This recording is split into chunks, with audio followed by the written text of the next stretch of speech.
पिछले कुछ अरसे से लेकर इंडियन मीडिया की जानिब से बांग्लादेशी मिलिट्री को टारगेट पर रखा गया है और उनके हवाले से झूठी खबरें फैलाने का सिलसिला जारी है।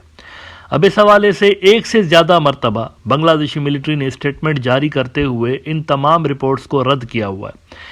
लास्ट टाइम उन्होंने 2 रोज़ पहले एक ऐसी ही स्टेटमेंट इशू की और उसमें उन तमाम रिपोर्ट्स को रद्द किया जो कि रिसेंटली इंडियन मीडिया के अंदर छपी हैं। मिसाल के तौर पर उनमें यह कहा गया कि कोई कू होने जा रहा है बांग्लादेश के अंदर, और दूसरी रिपोर्ट्स में यह भी कहा गया कि इंडिया ने जनरल वकार को बचाया, उनकी कुर्सी जा रही थी, उनको गिरफ्तार किया जाने वाला था, उनको वहां पर हाउस अरेस्ट किया जाने वाला था, उनके खिलाफ बगावत हो गई है, मिलिट्री के अंदर 3-4 धड़े बन गए हैं।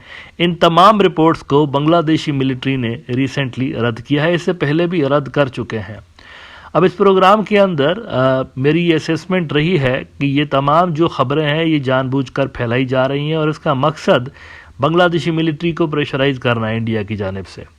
लेकिन ये तीर निशाने पे लगा नहीं है। जो कुछ इंडिया हासिल करना चाह रहा था बांग्लादेशी मिलिट्री से, जो कुछ वो हासिल करना चाह रहे थे वो शायद हासिल कर नहीं सके हैं। कुछ गारंटीज उनको चाहिए थी और कुछ सियासी सिस्टम के अंदर इंटरफेरेंस के हवाले से भी वो रोल प्ले करवाना चाह रहे थे मिलिट्री से, लेकिन वो चूंकि हो नहीं पाया। तो आज ये हुआ है कि एक इंडियन न्यूज़ आउटलेट के अंदर इंडियन इंटेलिजेंस एजेंसीज ने एक क्लेरिफिकेशन जारी करवाई है और तमाम का तमाम मलबा उन्होंने इंडियन मीडिया के ऊपर डाल दिया। पहले जो रिपोर्ट्स लग रही थी, ये याद रखिएगा, वो भी इंटेलिजेंस सोर्सेज के हवाले से इंडियन मीडिया लगा रहा था। यानी उन रिपोर्ट्स के अंदर बार बार ये कहा जा रहा था कि भारतीय इंटेलिजेंस एजेंसियों ने हमें बताया है कि ऐसा होने जा रहा है, मिलिट्री के अंदर कू होने जा रहा है और धड़े बने हुए हैं। लेकिन अब वही इंडियन न्यूज़ आउटलेट्स ये लिख रहे हैं कि हमें हमारी इंटेलिजेंस एजेंसियों ने बताया है कि ये सारी रिपोर्ट्स गलत हैं। तो सवाल ये पैदा हो रहा है कि पहले वाली रिपोर्ट्स जो कि इंटेलिजेंस एजेंसियों को कोट कर रही थी वो दुरुस्त थी, वो सच बोल रहे थे, या अब वाले सच बोल रहे हैं? यानी अभी वाले जो है वो रिजेक्ट कर रहे हैं पहले वाली रिपोर्ट्स को और इंटेलिजेंस सोर्सेज का हवाला देते हुए ही रिजेक्ट कर रहे हैं उन रिपोर्ट्स को। तो पहले सही बोल रहे थे या आप सही बोल रहे हैं? आज इंडिया के एक बड़े न्यूज आउटलेट द वीक के अंदर इंडिया की जो खुफिया एजेंसियां हैं उनके हवाले से एक रिपोर्ट छपी है जिसमें उन्होंने ये कहा है कि जो बांग्लादेश के अंदर मिलिट्री कू के हवाले से या मिलिट्री के अंदर डिवीजन के हवाले से रिपोर्ट्स छपी हैं ये गलत हैं। वो कहते हैं कि Bangladesh says military coup reports militias, Indian intelligence agrees. A section of Indian media had reported that Lieutenant General Fazlur Rahman tried to stage a coup in the army। अब इसका ये जरा हिस्सा देखिए। कहते हैं कि a top official of the Indian security establishment also agreed with Dhaka's assertion। कौन सी assertion? वो जो ढाका वालों ने रिजेक्ट किया ना कि ये सारी झूठी खबरें हैं, तो उस पे कह रहे हैं कि हमारी एजेंसियां इस पे एग्री करते हैं ढाका वालों से। The reports appearing in the Indian media are grossly wrong, a top source in the Indian security establishment told the Week।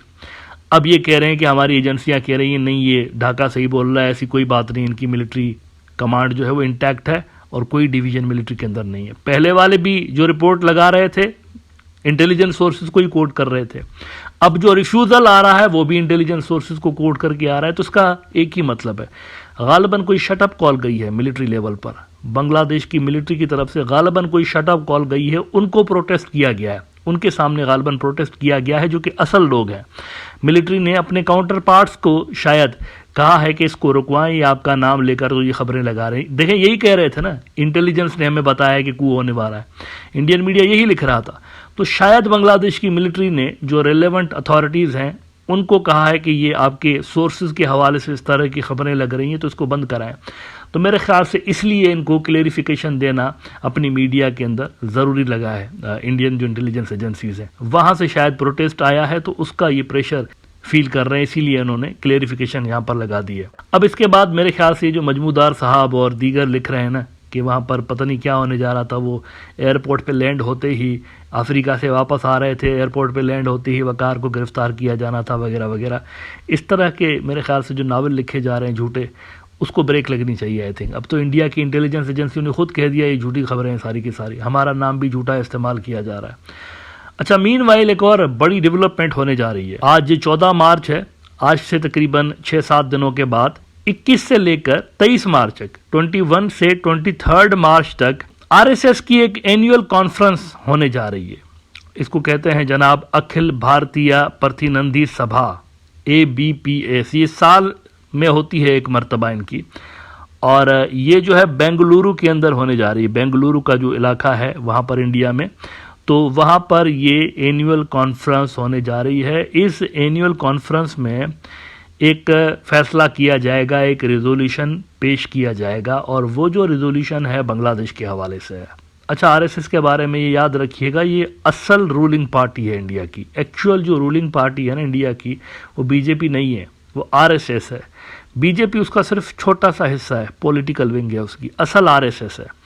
तो इंडिया की जो असल रूलिंग पार्टी है उसकी जानिब से आने वाले एक हफ्ते के अंदर एक रिजोल्यूशन पेश किया जाना है बांग्लादेश के अगेंस्ट। उसमें बांग्लादेश को कंडेम किया जाएगा, उसके अंदर बांग्लादेश के इंटरनल जो मामलात हैं उसमें इंटरफेयर करने के लिए अपनी सरकार पे जोर दिया जाएगा कि इंटरफेयर करो और वहाँ पर जो हिंदू बरादरी है उनके नाम पे इंटरफेयर करो। स्वराज्या ने आज रिपोर्ट किया है आरएसएस में pass resolution in global Hindu security at its centenary year meeting in Bengaluru amid attacks in Bangladesh.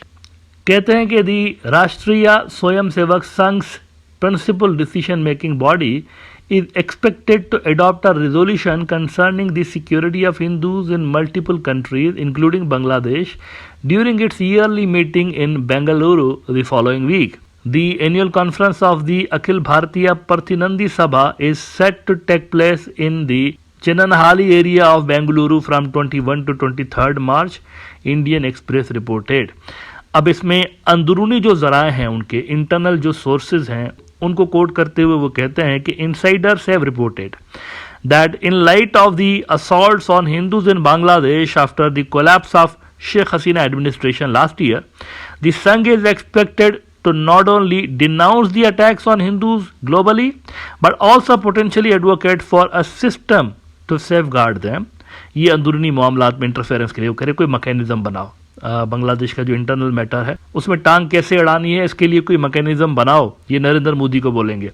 Recently there have also been accounts of alleged Khalistani activists focusing on Hindu temples and worshippers in Canada. Prime जो focus रहेगा वो बांग्लादेश रहेगा। RSS ये करने जा रहा है, बांग्लादेश के हवाले से एक सख्त किस्म का रिजोल्यूशन वो लेकर आने वाले हैं और उसमें बेसिकली अपनी सरकार को वो कहेंगे कि ये सारी जो चीज़ें हैं उसको स्टॉप कराने के लिए कोई कॉम्प्रिहेंसिव किस्म का मैकेनिज्म बनाएं। अब देखिए, बांग्लादेश पहले भी इंडिया की इस तरह की जो हरकतें हैं उसको रिजेक्ट कर चुका है। हमारी माइनॉरिटीज़ के हवाले से आपको चिंता करने की ज़रूरत नहीं, वो कह चुके हैं कई मरतबा। अगर ये रिजोल्यूशन आएगा तो भी बांग्लादेश का यही रिएक्शन होगा इसके ऊपर कि आपको कंसर्न नहीं होना चाहिए, हमारे पास लॉ एंड ऑर्डर है, हमारे पास कोर्ट्स हैं, हमारे पास पुलिस है, ये तमाम चीज़ें हैं और लॉ सबके लिए बराबर है, हर सिटीज़न के लिए बराबर है, विच इज़ ट्रू। सही बात भी है। बांग्लादेश का जो कॉन्स्टिट्यूशन है उसके अंदर कोई मुस्लिम हिंदू नहीं है कि मुस्लिम है तो उसको प्रेफरेंस मिलेगी कानूनी एतबार से, हिंदू को नहीं मिलेगी, ऐसा कुछ भी नहीं है। उनका कानून सबके लिए बराबर है और अगर किसी के साथ ज्यादती होती भी है तो पुलिस में जाए और कोर्ट्स के अंदर जाए, वहाँ पर उसका मामला तय किया जाता है। मतलब खुदा न ख्वास्ता ऐसा इंडिया वाला मसला नहीं है कि नॉन मुस्लिम जो सेकंड लेवल के सिटीज़न है, सेकंड दर्जे के सिटीज़न है, ऐसा नहीं है। ये इंडिया में होता है। मुसलमानों को सेकंड दर्जे का सिटीज़न बना दिया गया है। इसका विजिबल प्रूफ ये है कि वो सरकारी नौकरियों में आपको नज़र नहीं आते। मुसलमान 2% भी नहीं है गवर्नमेंट जॉब्स के अंदर। 15% से ज़्यादा आबादी रखने वाली कम्युनिटी 2% भी नहीं है सरकारी जॉब्स में।